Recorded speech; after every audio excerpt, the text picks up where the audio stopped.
Well, Brandi, thanks for joining me on the podcast. Wow, that was like, I put you through so many changes, a little technical difficulties there. It happens to me all the time. So I Isn't don't that know. I fun? think technology doesn't like me. No, I think it was me. Yeah, but it's because you were talking to me. Oh So my goodness, that is hilarious. Well, in any case, I am so glad that we've figured this all out because I am so excited for you to share your story. You have such an amazing story. Oh my gosh, you have been through so much this year in the last almost year and a half, right? What would you say, like 15 months probably since we first met?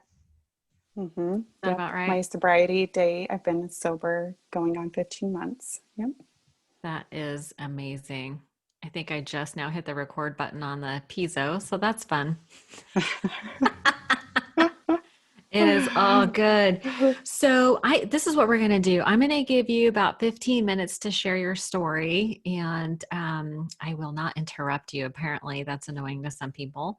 So I'm going to give you a few minutes to share your story and then we're going to dive into some solutions because you have had an extensive experience helping other people for a long time. How long would you say you've been in like a counseling? You have like a master's in what Social work. social work, right? So hmm you've just been a helper for a very long time. How long ago did you get your degree? I got my degree about 15 years ago, but Long time. I had a bachelor's social work before that since I was 23. Geez, so you've spent the majority of your adult life being a helper. I'm a self-help junkie. That's Yes. right. Brandi is also one of my podcasting students, and she is launching her new podcast very soon. And I couldn't be more excited because so many of us are like self help junkies, right? And the ironic thing about that is that we typically help each other out, right? People heal together. So it's not really self help so much as it is um, we help each other, right? A little support here and there helps Yeah. people. Yeah. Yes, I think you use what you learn that helps for yourself and transfer that and share that how you can. I started reading, have you heard The Road to Recovery by Scott Peck? Oh, the road less traveled. Yes, The M. Road Less Scott Traveled. There you M. go. Scott Peck. Oh my gosh, that was one of my favorite books. I read that just before I got sober, and I felt like it really helped pave the way for me to be able to absorb all the other recovery information. Was that the first book you read? Yeah, I think I was 21. I felt like such a nerd. Like I had to hide the book because my friends would be like, "What are you reading?" Nothing. None of Nothing. your business. Nothing to see here. Move along. We have that in common. I did not know that about you. That is pretty cool. It's a good Uh, book. it's an amazing book. Yeah, I heard it was on the New York Times bestseller list for so long that eventually they were like, yeah, we're just going to have to move this off. Let's hmm give somebody else a turn. My Uh, dad had three copies and he just kept giving them to me. And I'm oh, like, he Dad, did?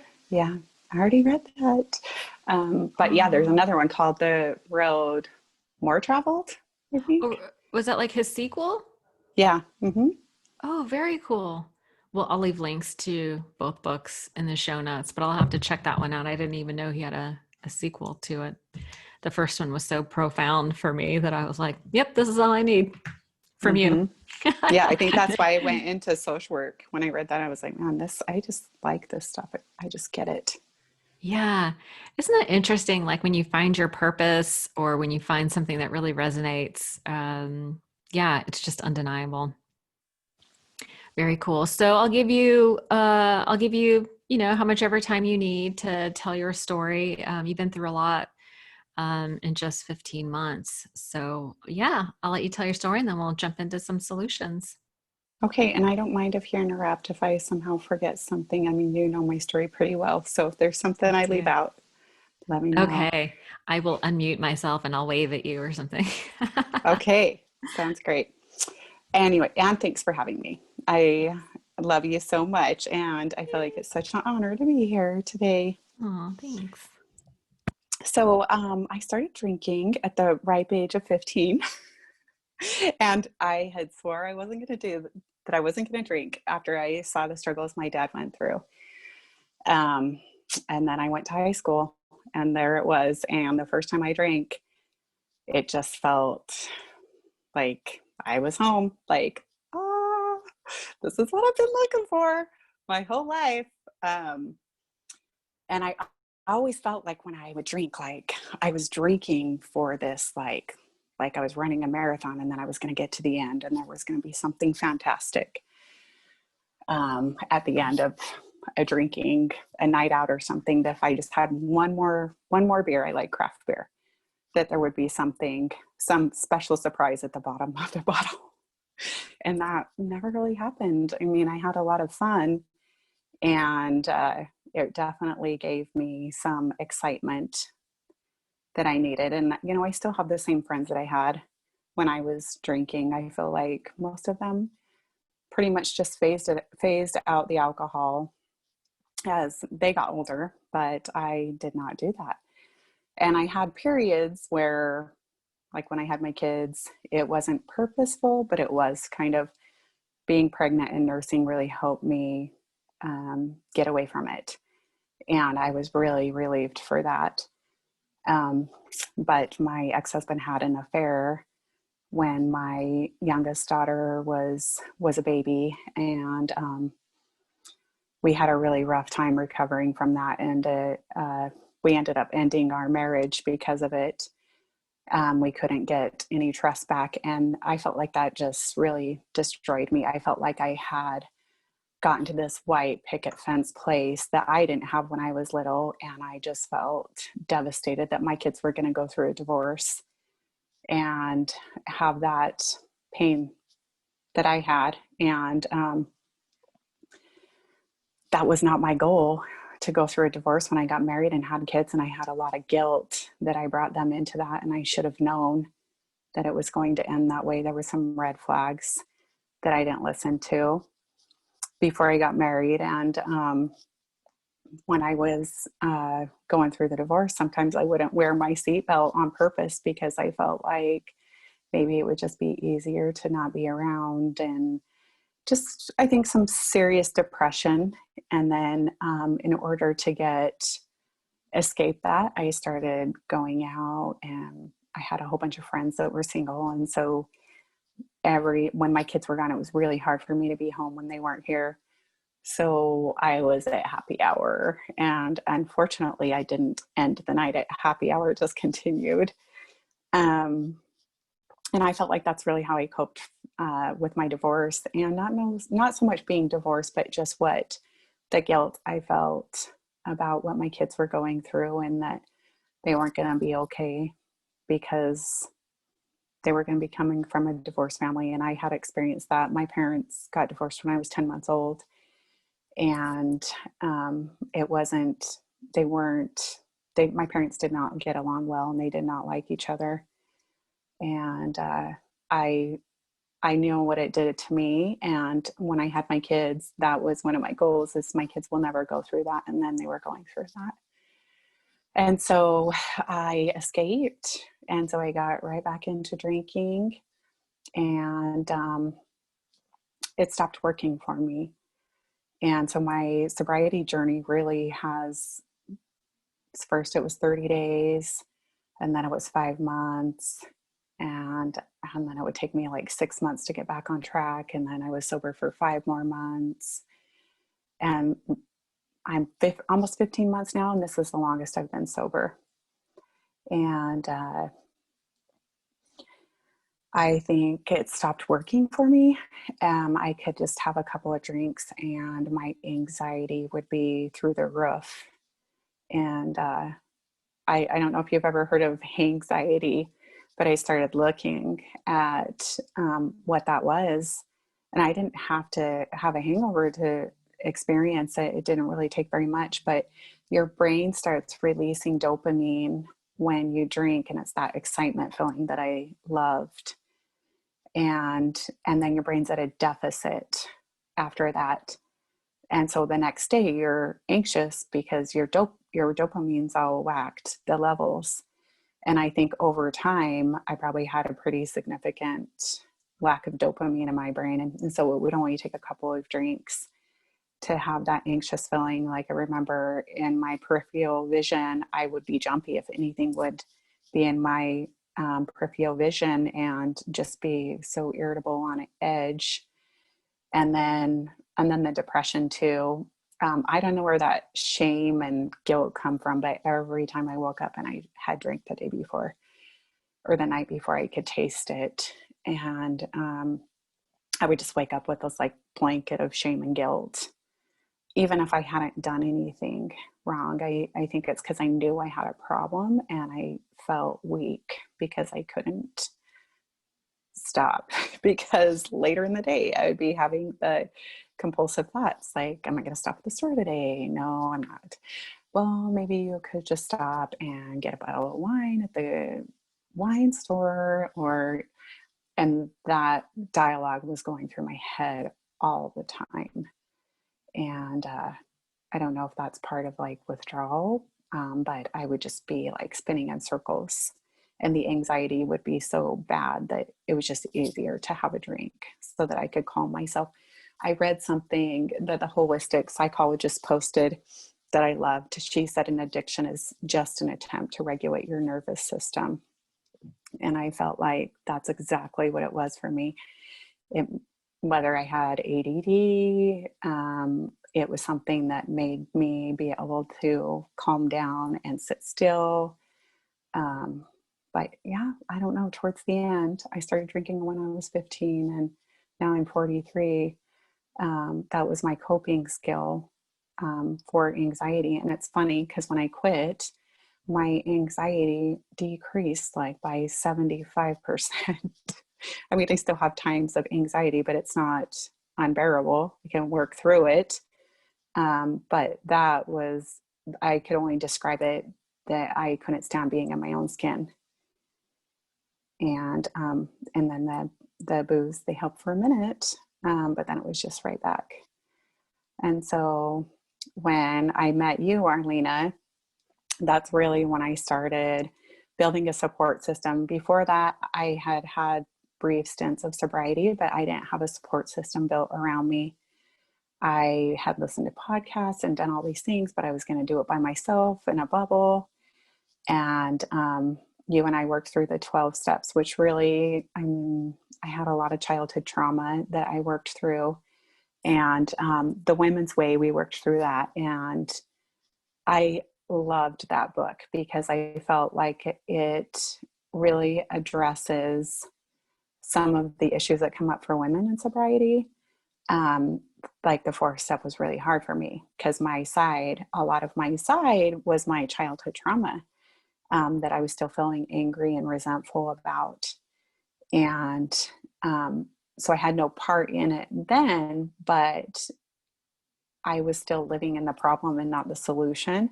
And that was my part that I needed to clean up. Was I needed to stop being a victim, because I like what you always say about it wasn't our fault, but it's our responsibility now. And so as I got further into my sobriety, what really came up for me is that I was so codependent. And I think that came from my parents' intergenerational trauma. They hadn't worked through their stuff. And so I felt responsible for my parents, like I was the parent, and untangling myself. I mean, you know it logically that it's not your fault. It's not my fault my dad was an alcoholic. It's not my fault my mom had a traumatic brain injury when she was little. But if I could just fix them or help them, then things could be different. And I think that's just the way that kids think. They have altruistic thinking, and they're the center of the universe, so it must be your fault. So that's really when my codependency showed up, is when I got sober, where I was really able to work through that. And I mean, I still have to have little talks with myself where that's not mine. That's not my responsibility. If they're upset with me, that's okay. And I think in setting those boundaries, and I was working through that and setting boundaries with my parents, which was so hard because I had so much guilt with that. They're getting older. They had health issues. And I had talked to my dad on his birthday, which was April 4th of this year. And he was still active in his addiction, and it made our relationship really difficult. So I created some healthy boundaries around myself, and some of that meant limiting the time that I was talking to my parents, at least until I could get to a healthier place and be able to see them as human beings without having my past experiences be triggered. So the last time I talked to him, we actually had an argument, and I ended up hanging up on him because he wasn't respecting my boundaries. And then you fast forward like 6 weeks, I think. I hadn't talked to him in 6 weeks, and we live in the same town, probably 10 minutes from each other. And my aunt calls me to tell me to go check on him. And I found him, and he had taken his life. And what came up for me after that was a lot of guilt. Again, why didn't I call him? Why couldn't I help him?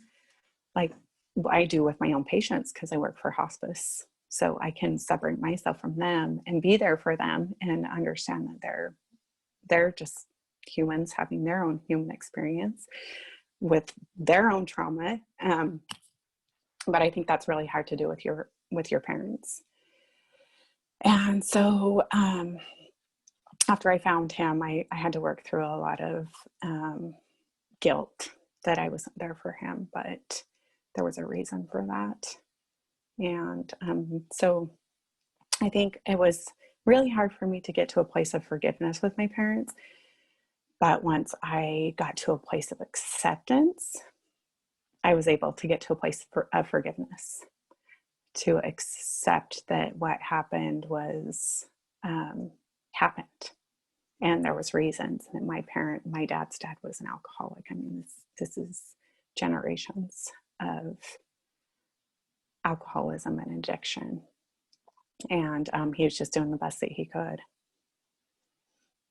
And then with my mom, kind of the same thing. You know, she didn't work through the things that came up for her with her traumatic brain injury. And once I got to accepting those things, it was easier for me to forgive them. And I still have days where there's some resentments or anger that come up, but it's easier to move past it and get to a better place because of doing the work of sobriety.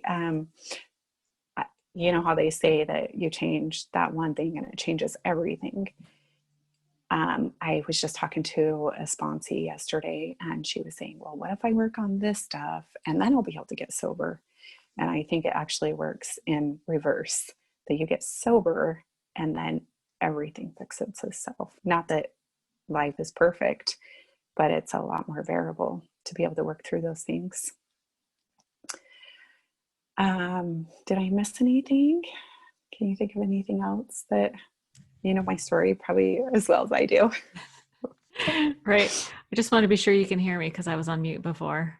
Yes. Okay. Oh my God. I don't think that you've missed anything. And well, I have so many questions, but I just want to acknowledge just the vulnerability that you possess, which is a reflection of how much courage that you have, because it took a lot of courage for you to confront and look at and sift through all that pain. There was a lot. You had a lot of childhood trauma, and you were fearless about going through it all. When you worked your steps, I don't think I'm speaking out of school when I say that you went through all of it. You went through all of it, and so it was just such an honor and a privilege to watch someone who is so willing to do the work. You amazed me literally at every step, how willing you were to do that self-examination and listen to some hard truths, right? Like, I'm sure there were possibly a time or two when you got off the phone and you're like, what a fucking bitch. I like to call that, Called me out on my shit. how dare you? I like to call that spiritual rudeness. Spiritual rudeness Oh. with love. Um, but you were always willing to consider difficult things. So I just want to commend you because it's so funny. I remember when I first got sober, I had that egomaniac with the inferiority complex. It's like, I felt like I was such a piece of shit, but how dare you point out the obvious where my missteps were. Right. But Mhm. I was grateful I had people around me too that were just like, hey, you might not want to call your ex and yell at him. Like that won't make your life better, just FYI. So but yeah, so I just want to commend you for all the work that you've done, and I'm so happy to see that you've been in such a solid place, and watching you go through the additional trauma of, did you mention that your dad took his life on your 1 year sobriety date? Oh, I forgot to mention that. Yeah, so, and my dad didn't really know that. We are having such a hard time communicating because I think maybe he was having some wet brain. Oh, And so he's just so persecutive on things like Fox News and politics and fear. He was not leaving his house anymore. yeah. And he would I get were angry with me for leaving my house. You're up at dad, but I gotta live. Yes. And you remember, I told him, at least I'm going to die living if I die. Yeah. It reminded me of Finding Nemo. Like the dad was like so overly protective, and Dory was like, well, if nothing happens to him, then nothing will ever happen to him, or however she said Hmm. that. I was like, yeah, that's a good point. You got to let your kids, at some point, you got to let them fly. But I know your poor dad was so full of fear, and he was like imprisoned by He his fear. was. It was so Yeah, sad. it is so sad. And it came across in such an angry way. And my dad went Yeah. through a lot when he was a child with his own dad.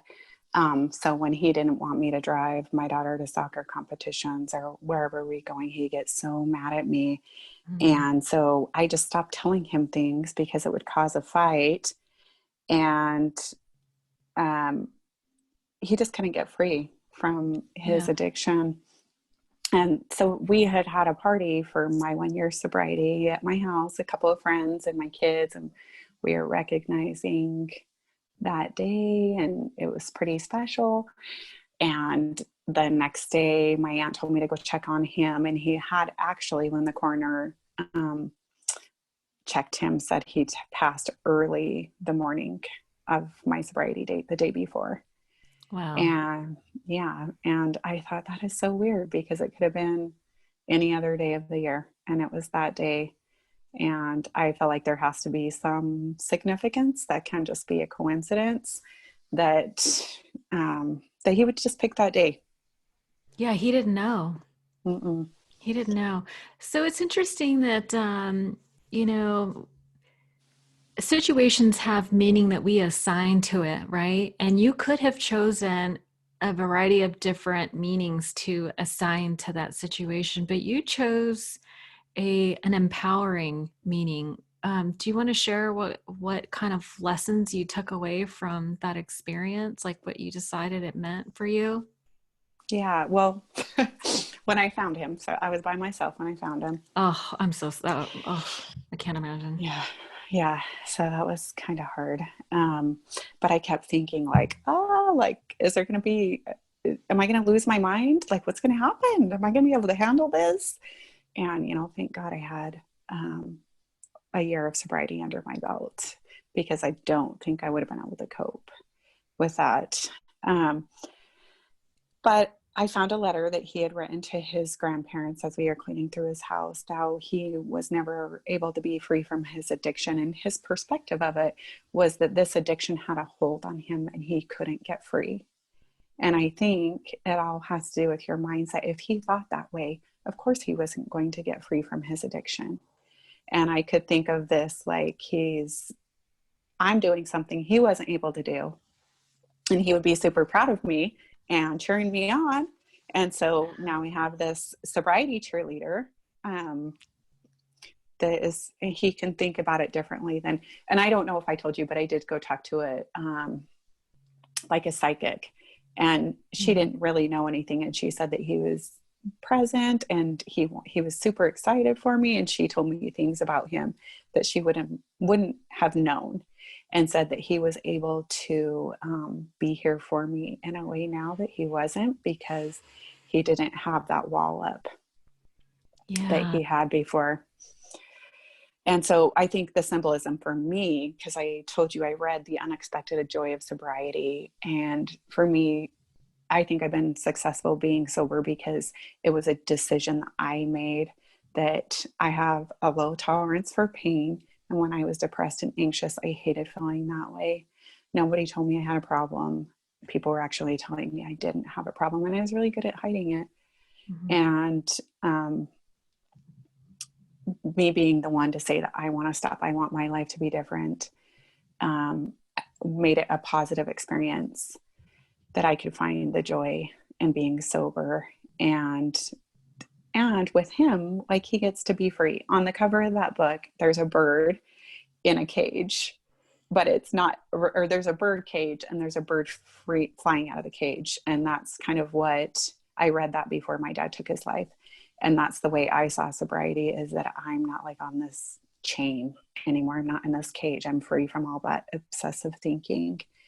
And it was just so funny because my brother, or my cousin, brought me a card the next day. It almost looks identical to the cover on that book, but there's a bird in a cage and there's a bird outside of the cage. And I just made the analogy that, my dad was in the cage and now he's not in the cage anymore because he's free from his addiction. Wow, that is amazing. I didn't know. I don't know that you told me about the card, but that is, I mean, that is really interesting. I mean, these little signs that we get when something like that happens, it's, if you're in the present moment and you're connected to your heart, you can see the signs. Had you been loaded, you would have missed all of that, Mm-hmm. but it's like, I see you as somebody who is like breaking the chain, right? There's this idea that, um, we can break the chain, that it doesn't have to pass on to our kids, that it can stop with us. And, your father's, statement about, the addiction had a hold of him, that is absolutely true. And I think so many of us, I don't know what it is, that we feel like we have to do it by ourselves. Or I'm sure you've heard of people being like, oh, like, I just white knuckled it and I did it. Like, seems to be like a false sense of pride about being able to do it by yourself. But that, in my mind, doesn't take a level of courage that's required of somebody going through recovery, because recovery is about facing all your fears, not stuffing them or disassociating from them, right? It's like we have to like get reconnected to our feelings, which are actually there to help us, right? But as kids, like you were saying, like you didn't really get a lot of, or me, I might dare say, any healthy coping skills as a child. So it did not serve you as an adult. And um, you know, that I feel like most people, you were talking about all that anxiety stuff. I had never heard that about the anxiety, Mm-hmm. the mechanism of getting that dopamine rush and then being depleted the next day. That Mm-hmm. makes perfect sense. Yeah, yeah, it does. And so, like in the beginning of my sobriety, I cried all the time. I Yeah. think I cried for 3 months because I just did not know how to cope. And I think what you were talking about with the pride too, I think a lot of that is shame and guilt, because Yeah. I mean, this was like kind of a slow process. I've told you I don't just jump into things. Like, I have to like put my finger in there, or my toe in the river, and then my ankle. I just did that when I went to the ocean, and my friend's like, just run at the ocean, just do it, get it over with. And I did it. I need to do more of that with things in my life. because my sobriety was, I was so ashamed that I couldn't even, I liked the She Recovers page, and I was so worried that somebody was going to see that I liked it. Oh, you like So, you click the like button. mm-hmm, Oh, mm-hmm. I know. Isn't that interesting? You know what's really fascinating is this idea that it's perfectly fine to get rip roaring drunk in public and make a complete ass of yourself. But God forbid anybody notice that you liked a page where people are trying to better themselves. Isn't that ironic? Yes. I mean, I think it prevents people from getting sober because there's so, or anything they're in recovery from mental illness, because there's so much shame attached to it. Have Yeah, a you, lot of. sorry, Go ahead. No, no, I you was go. going to say, Brene Brown, I just love her analogy about shame, the petri dish that you keep it in the dark and, all the bacteria grows and then you expose it to light. And that's really what you have to do with recovery or mental illness, that, if you can say, I have an addiction, you've just freed yourself from all the shame and guilt. And, if you can own who you are and your faults, it Yeah, really takes the power away from it. it really does. I love how she also says that compassion or empathy is the antidote to shame. And I find that in recovery, we receive so much empathy. It was the first time that I looked into another woman's eyes and I could see that she got my kind of crazy and loved me anyway. Like I could see it in her eyes, I could feel it in her demeanor, and it made me want to tell her everything. And I feel like it's that whole Me Too thing, like that we're not alone, right? That Mhm. all these thoughts in our minds that we feel so bad about. Turns out, spoiler alert, that we are not unique snowflakes. No. What? What? I What? know, it's so rude. I mean, we kind of are. It's such an oxymoron, and there's so many like paradoxes in recovery. It's like you got to surrender to win, and you're not unique, but you kind of are. It's like we get sober, and all of a sudden we're uniquely qualified to help somebody else, and by helping somebody else, we save ourselves. It's just I just love the whole dynamic of it. And it seemed like I that was that the big difference for you? You tried to do it by yourself, and then you could, because you mentioned trying to walk me through the timeline, because you mentioned your sobriety journey, and there was like a lot of like 30 days here, and then not being able to. Was that whole part of your journey alone? no, the 30 days, I did one 30 day, and it was the Jack Canfield book, The 30-Day Oh, Sobriety Solution. okay. And yeah, that was great. There was a lot of work in it and work booking, but it was still in a bubble. And it was really changing the perspective of how you thought about how alcohol was helping. Mm. And like visualizing, this is one of my favorite I love visualizations, but visualize yourself in 20 years drinking Oh, your life, what you're wearing, where you live, what your relationships are like, your money, and then visualize. And you go in great detail, and they're guided in the book. And I listened to the Audible, so it was great. hmm. Um, and then visualize yourself in 20 years not drinking and how that looks. And you make the drinking look really dark. And it's dark, and you're Hmm. surrounded by empty bottles, and you're lonely and alone. And I had to train my brain to think that way, that alcohol was not the solution. Yeah, yeah. Um, that is a really great exercise. I love that. There is something very powerful about visualization exercises. A lot of the work I do is about focusing on what you do want, not what you don't want. But I think, people are actually motivated by two forces, right? Pain and pleasure. And so if you can link enough pain to the thing that like that you don't want, and enough pleasure to what you do want, sometimes that's enough to gain the momentum. Yeah, you'll have to, we'll share the links to all these books in the show notes on the website. But that's really interesting. I hadn't heard about that book. So then I did Hip Sobriety Uh-huh. with Holly Whitaker. And I don't know, for some reason, I just needed something because I'm a special snowflake. I needed this unique because I just knew so much because I had a master's degree in counseling or Smarty social pants. work. So I wasn't going to just be like those other people, you know. And I think that can really be like a form of denial too. And then you can keep drinking because I have special problems For that. sure. For sure. I read somewhere, I think it was in the Course in Miracles, that the ego is used, intelligence is, I'm not saying this right at all. Intelligence is used in service of the ego, like your pride and ego. Mhm. Um, and a lot of really smart people really have a hard time with the accepting of an idea of powerlessness over alcohol. I think sometimes people hear powerless and they think, I'm not powerless. There's that little caveat over alcohol. Like nobody can ingest something like alcohol and control the outcome of their behavior. Like that's the whole point of drinking it, is to change how you Mhm. feel, change how you act, change how you think. And so to think that you can have the power to maintain control as you put something in your body, like I feel like that's total insanity. Mhm. Well, and a lot of people I know that can drink normally, they don't like getting out of control. So they have a couple of drinks and they're like, "Oh, I start to feel it. I'm going to stop."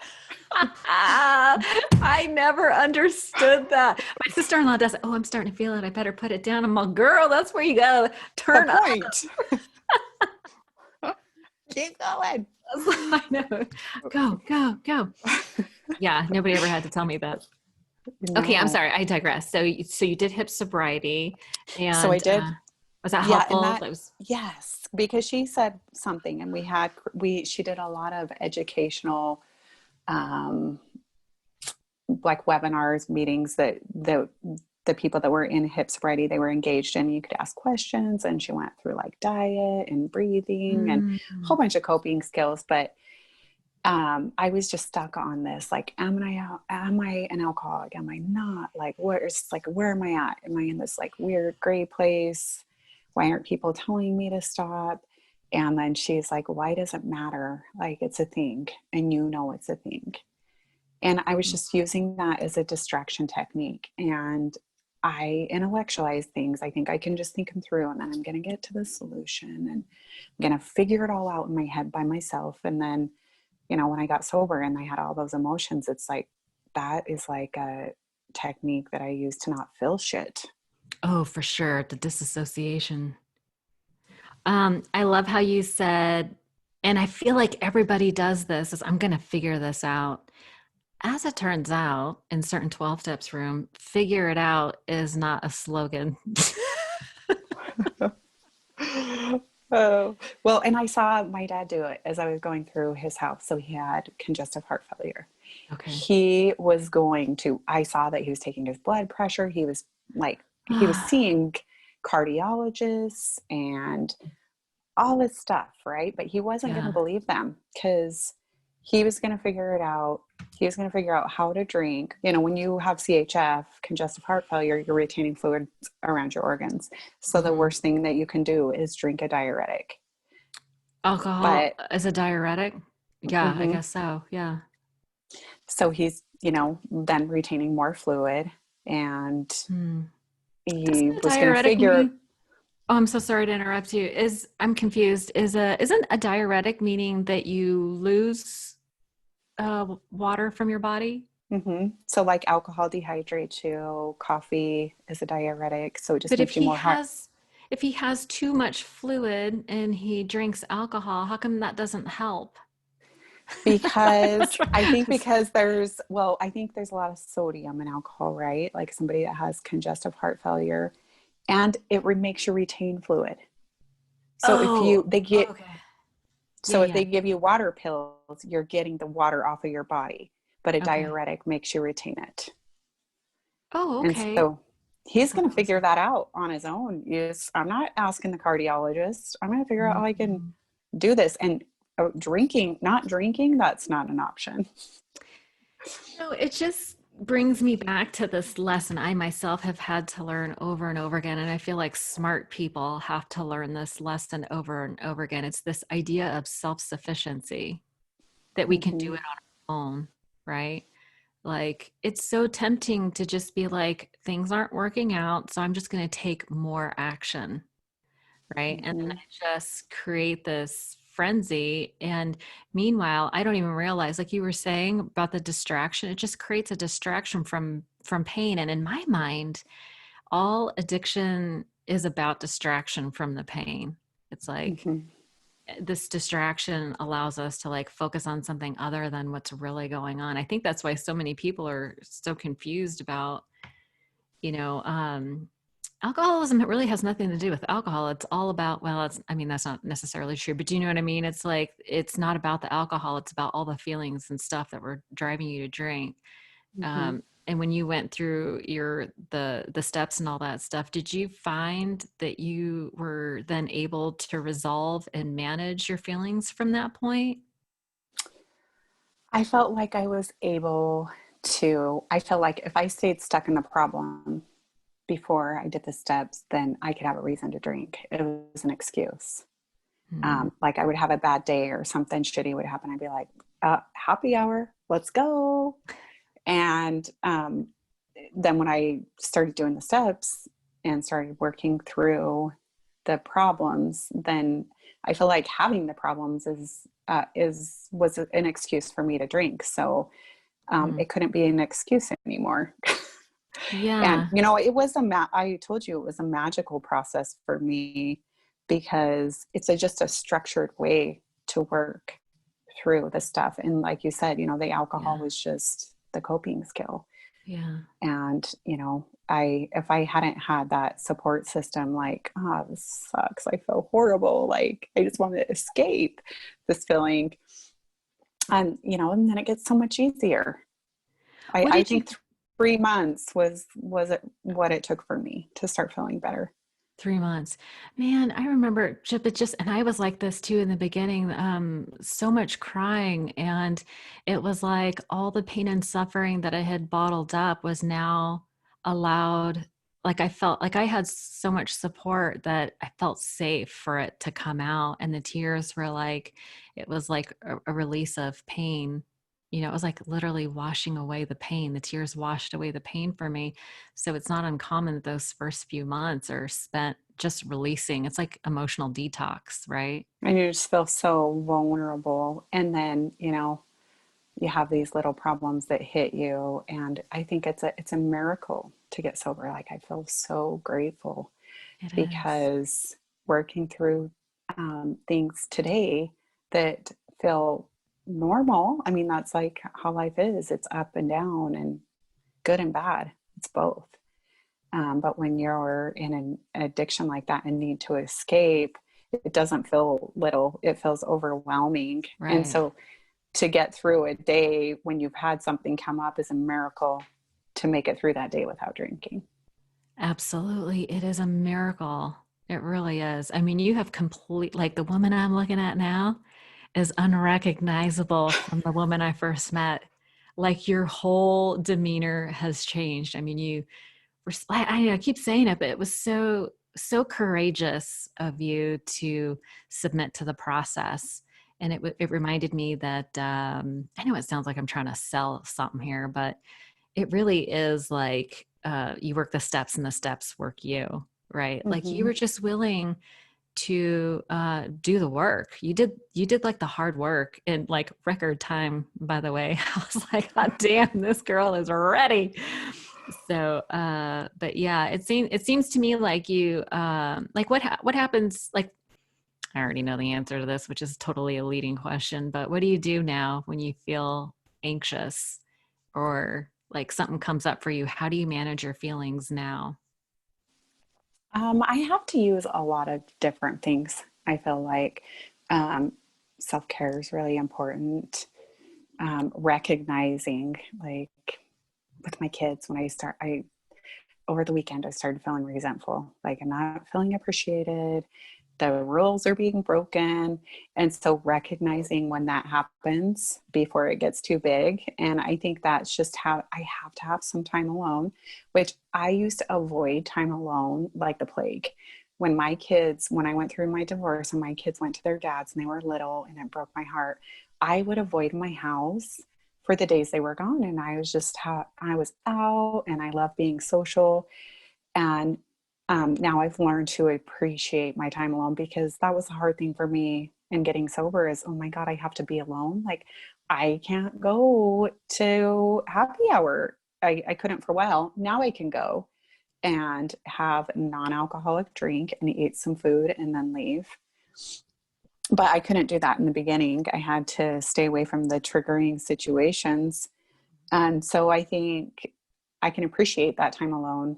And I have coffee on my patio and journal and listen to meditations. And I have ADD. So that's kind of hard, but I have to keep my brain busy. So if I visualize, and you know how they say, like with manifesting and law of attraction, if you can visualize the feeling because you want $1,000,000, because you know it's going to make you happy. If you can visualize that, your brain doesn't know the difference if you have it or not. You just feel happy. And then more things come to you because Yeah. it's the law of physics. Yeah. Girl, you know I'm obsessed with all that stuff. Abraham Hicks and Joe Dispenza, and it's so interesting.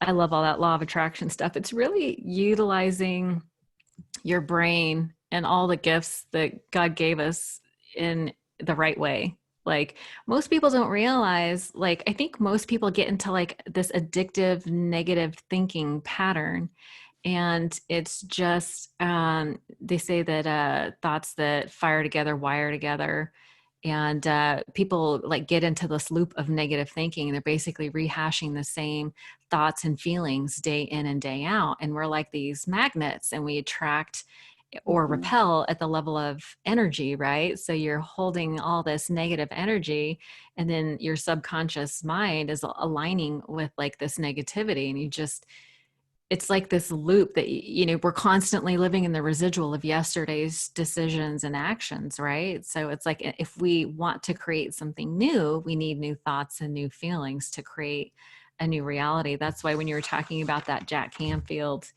visualizing your future self in the way that you want to be, wow, that is really powerful. Mm-hmm. That's a really And powerful exercise.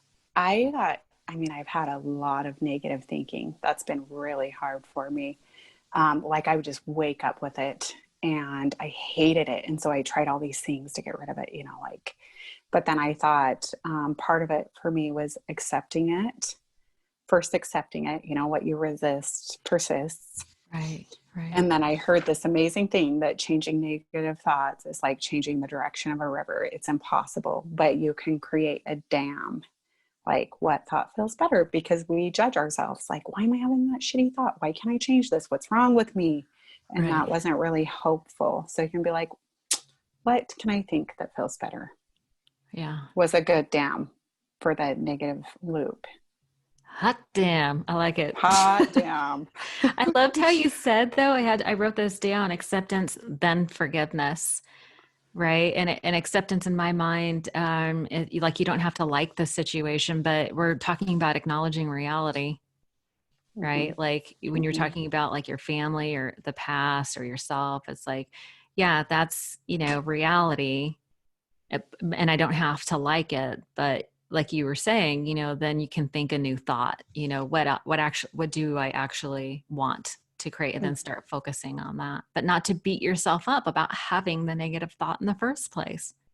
Well, and I think for me, the forgiveness was hard because nobody Yeah. asked for forgiveness or said sorry. Nobody said And sorry. Yeah. no, no, I mean, they were avoiding that pain. Yeah. And so having that conversation and acknowledging it was too painful for them. Yeah. And so even there's a Bible verse, and I think it's Luke, I can't remember, but it says that even Jesus does not expect you to forgive unless somebody asks for forgiveness. Oh, And so there can be a lot of shaming, I feel like, around forgiving. Like, you're not a good person if you don't forgive. Like, that's your parents. And, you yeah. know, Yeah. But that's why I was like, all right, first I got to create this bridge to acceptance Yeah. because there was not any acknowledgement. No acknowledgement. Yeah, that can be that's a place to get stuck, right? Without the acknowledgement. Like you could like I'm sure everyone gets stuck there. But you're saying that the acceptance is the bridge to the forgiveness. Mm-hmm. Is that right? Yeah. Yeah. That's really good. That is really good because once we forgive, then we're free. We can be free. Mm-hmm. I love that imagery of the bird flying out of the cage that's free. Yeah. That Yeah. is And so, I think like it helped me to think of my parents as they're just humans. I yeah. just listened to a podcast or an interview on YouTube with Harriet Lerner. I don't know if you know who she is, but she wrote The Dance of Anger. Harriet And Lerner. mhm. Okay. And she's a therapist, and she walked through the process of, a lot of times you feel like you just have to cut the relationships off, and that didn't feel good to me either. Mm-hmm. But there's a process of being able to say, like, that's not okay. I don't like that. That hurts me. And that actually holds that person accountable. Most people don't. They just walk away and they're like, I can't believe that you would do that to me, without saying, why would you do that? Why are you saying that to me? Because then Yeah. that person can actually have the opportunity to change the way that they are behaving. Yeah, and it's interesting. I think when we are have enough courage to ask that question, like it's so easy to walk away and assign a story, like assign meaning to it that is disempowering, right? But if you have the courage to ask the question, "Why are you saying this to me?" It gives them the opportunity to explain themselves, and it could be something entirely different than the negative or disempowering meaning that you assign to it. It does change the story, right? Mm-hmm, mm-hmm. And it helps them. Maybe they haven't even acknowledged why they were doing that. And they might be like, Yeah. oh, I don't know. I I don't know don't why I'm know. doing that. I don't know why I'm doing that. My brother called me out on that one time. I used to tell this story when we were little.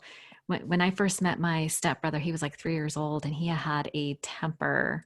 And but he was a child of a single mom who had no boundaries, right? And when my dad showed up in his life, he created some boundaries, let's say. Mm-hmm. And but a couple of times in front of other people, I would tell the story about my brother being a little child and how obnoxious he was. And he called me out on it the second time. He's like, "Why do you keep telling that story?" You know, like what are you suggesting, that I'm like have some sort of deep character flaw? He's like, "I was 3 years old." And I Mm-hmm. was like, oh my, it totally caught me off guard. And I was like, oh my God, I don't know why I'm telling that story. Yeah. Maybe it was because I was thinking I can never get away with that shit when I was little. How come you get to get away with it? Like, Mm-hmm. like that was crazy. But I didn't even stop to consider how it made him feel. So he called me out on it, and I quit telling that story because I didn't realize I was hurting his feelings. Yeah. And if he would have Well, just said, I'm not talking to you anymore, I hate that yeah. you do that, then nothing can ever be resolved. Yeah, I think he let it slide one time, but the second time I did it, that's when he's so healthy. I don't know how two people are raised in the same family. He's so healthy. God bless him. Yeah. Oh my God. Lucky guy. I know. I just love him. Unfortunately, he'll never hear this podcast. I guess I'll just have to tell him. Um, anyways, I was hoping we could. Oh my gosh, I could talk to you forever. There's a couple of things I want to note before we go into the new lightning round, which I'm so excited about. I want to make sure that people know that you have some coaching offerings. You're awesome at setting boundaries. You're going to be speaking at my Reinvent Self-Esteem class. You're going to be Yay. giving the talk on boundaries. I'm so excited. There's a new class starting pretty soon. There's already a bunch of people registered for it. I'm so excited. But so you're great with boundaries. I mean, you have demonstrated them at the toughest level. So I'm excited about that. Where can people find you to learn how to set boundaries or recovery coaching? What's your website? It's called The Passionate Path. people.You.com. So yeah, a lot of stuff on boundaries and coaching. I just got a coaching client that we're just working on boundaries with her Yay. mom. And it's so funny that you attract, Oh yeah. you go to somebody that's been through what you went through. And I think it's the same way with recovery. You don't get help from somebody that's never been in recovery. Right. And so, I mean, you kind of attract what you're working through. And I And think then you what's can, so, oh, I'm sorry to interrupt. Go ahead. I was just going to say, because, then you can have a use for what you've learned. It can be Absolutely. useful. Yeah. I mean, you're uniquely qualified because of everything that you went through, which is kind of nice to feel like everything you went through wasn't for nothing. You know what I mean? Like it has a Mm-hmm. purpose. Okay. So you do one-on-one coaching, which I think is so important because there is a difference between having the knowledge and applying it to your life. Right. Mm-hmm. And it's so important to have coaching because it's the practical application of the knowledge, right? So Mm-hmm. I love that you're doing that one-on-one coaching, and you're going to be launching your podcast pretty soon. Yes. As soon as I can get it together. It's just life gets so I am here to crazy. help. Yes, I know. It is the best title I've ever heard of a podcast. Ah, Well, I feel like, I Googled what self-help junkie was, remember? And then it said yeah. somebody that just retains all this information, but then they don't do anything with it. So I'm like, all right, I'm going to do something with it. But yeah, I mean, it is definitely a healthy addiction for me, the Yeah. self-help. The self-help junkie. Yeah. So in all fairness, it's important to, you're going to be curating content that will actually help people, right? So I can't wait for your podcast. I'm really excited about that. And we'll leave links to your one-on-one coaching and the podcast. We'll announce it when it's launched. Yay, maybe you'll come back and we'll talk about your podcast once it's launched. Yay, let's do. I love You can talking be, to you. I know, you can be my reoccurring guest on boundaries. That'd be Oh, amazing. I Family. will. I We can do a love whole that. series. Boundaries with family, boundaries in relationships, boundaries with kids. Oh my God. Oh, that's important. So important. Boundaries with yourself. Oh my Mhm. gosh. I feel like even though I've been sober a long time, I feel like that's where my work is as of late is like boundaries with myself, like not overdoing. Mhm. Still Well, sort of even I even have to have boundaries around self-help. Like, all right, yes. I need to read a fiction book and Ah. get out of the self-help arena for just a minute and have some fun. Balance, Yeah. right? It's just that So I love funny. it. I love the Yeah, solutions. yeah. Me too. Oh my goodness. Well, listen, let's do the lightning round. This will be fun, right? So I have 5 questions for you. Since this podcast is called ODAT chat, ODAT meaning one day at a time. What are some of your favorite quit lit books? I mentioned one of them, The Yes. Unexpected Joy of Being Sober. I love any sober memoir. I love Laura McKowen's. What is her book called again? The luckiest. We are the We Are the luckiest. Luckiest. Okay. Yes. So I think those are always good reminders for me. Like I have to revisit that. Okay, this is why I don't drink. Right. Memoirs, Um, really good ones. yeah, and the new Codependency, I feel like that has changed my life because, when Melody Beattie first wrote that book, it was only revolved around people that were Mm, with somebody that had an addiction and like yeah. enabling behavior. And this is more about taking too much responsibility for other people. Yes. Oh my It's a gosh. new version. Yeah, I love it. And yeah, I think that's my favorite book. And then I Okay. love the language of letting go, the daily Yeah. transcriptions that she has about codependency. Because what did they say? You unzip an alcoholic and you have a codependent. I was just gonna say that, right? Oh my goodness. Okay, that's an awesome. Okay, those are great. I will leave links to all those books. Do you have like a go-to mantra or quote that you live by? Um, no, not necessarily, not mantras. I have to find like I can't be like you're amazing, you're beautiful, because if I'm having a bad Uh, day, those don't really work for me. yeah. But I actually this is one, and I've been giving this to a lot of my clients that I do counseling or coaching for, but Mhm. it's it's good enough. It's you're okay. Finding that like bridge in the middle, like maybe it's not awesome and that's okay, but it's okay. Like Yeah. you're doing well enough. You're skinny enough, you're Right. young enough, you're pretty enough, you're smart enough. You are enough. I love Hmm. that. I love that one. Do you have a regular self-care or recovery routine? Do you have like a daily or weekly routine? Well, To- I really like adrenaline, and that's what coffee did or alcohol did for me, and coffee does for me now. okay. So, one of my routines that I get in a bad place if I don't do it, but I have to exercise. I Mm, like to mountain bike because it's a little dangerous. okay. So I really need those endorphins.